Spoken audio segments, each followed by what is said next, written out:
Hello everyone and welcome to another edition of AoS Close-Ups. So this week we're going to take a look at a unit that is the face of GW's new flagship faction. I'm talking of course about the Liberators of the Stormiest Eternals. These are meant to be the meat and potatoes of the army, and as made apparent with much of their fluff, at the very least the AoS starter box supplies us with 2 units of them. These warriors are imbued with the power of Sigmar, which is the Wind of Azir, also known as Heaven's Magic for you 8th editioners out there, and I think is obviously intended to be the Order equivalent to the Chaos Warriors. Said to be great heroes, each individually selected by Sigmar himself, the process to produce a Liberator is equally detailed and vague. Champions are brought to the Chamber of the Broken World to be blasted apart by lightning, then reformed into godly instruments of war. How one survives a lightning blast, and what this reformation process looks like, is largely ambiguous. If a Liberator can live through this initial ordeal, the tests haven't stopped there. They then have to go through additional unspecified trials within the Forge Eternal, the Currents of Tempering, and the Anvil of Apotheosis, all of which reduce the ranks of the aspirants, but we largely don't understand how.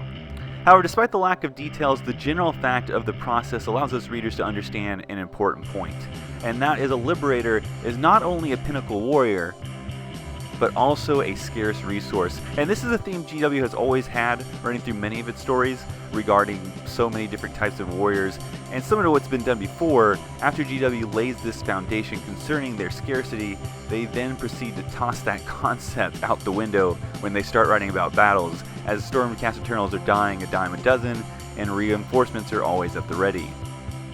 Like all Stormiest Eternals, if killed, their spirits return to Azir to be reforged. And so they are near immortal like Chaos Demons. And this is also an extremely important point, as now the Order factions are removed from that nihilistic theme that has always been through Warhammer, and now there's kind of a sense of hope that doom is not inevitable. So that's a kind of a backstory there. Now let's take a look at the rules.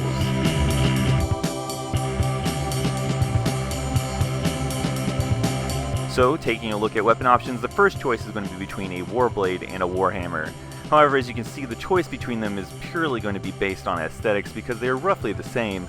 The easiest way to see this, especially if you're like me and don't math often, is to look at it from a 12 attack scenario. With 12 attacks, you should hit 6 times with a Warhammer and wound with 4 of them, whereas 12 attacks with a Warblade gives you 8 hits and 4 wounds. So the real choice is going to be between having paired weapons versus a weapon and shield.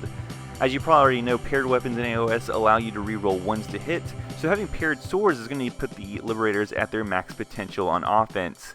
However, despite the boost, this still doesn't substitute the more dedicated offensive units available to the faction, but they can certainly hold their own against most other units, since they still have a 4+ save, and they certainly can serve in a pinch when you need to take a lightly defended objective.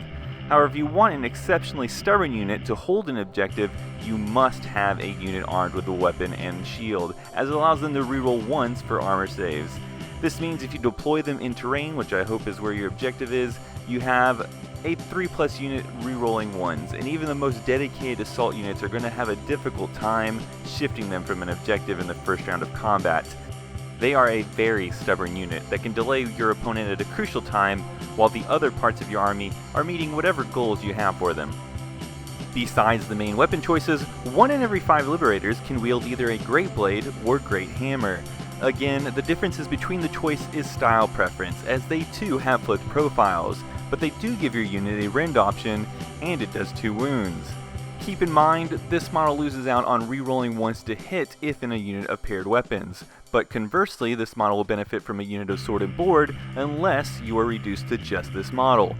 In addition to this weapon option, Liberators also benefit from the rule Lay Low the Tyrants, which give Liberators a +1 to hit against targets that have a profile of 5 or more wounds. This probably won't turn the table of any particular combat against a super killing monster, but it does mean no matter the result, there is a good chance that monster is seriously going to be knocked down a level or 2 in effectiveness when it does get through the unit. It is a serious threat to any non-mounted unsupported characters, however, as the amount of hits coming their way will probably be enough to take them out.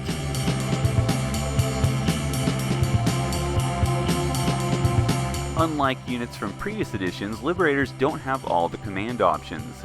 The only part of the command they do have is the champion, who gets an extra attack added to his profile. This may be a signal that new units won't have these features in the future either, especially when you look at the whole range of new units that have come out since AoS.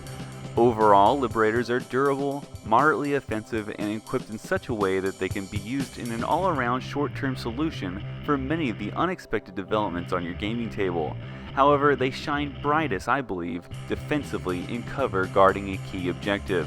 Lastly, for those interested in War Scrolls, Liberators are featured in 4 of them: the Thunderhead Brotherhood, the Thunderstrike Brotherhood, the Vanguard Wing, and Wardens of the Realm Gate.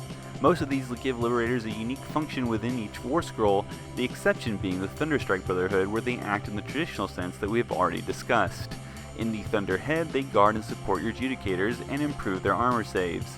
In the Vanguard Wing, they receive special abilities that increase their mobility and ever so slightly increase their offensive ability in order to keep up and support the Prosecutors. And then finally, in the Warden's War Scroll, receive a huge boost to defense as long as they remain within 6 inches of a Realm Gate.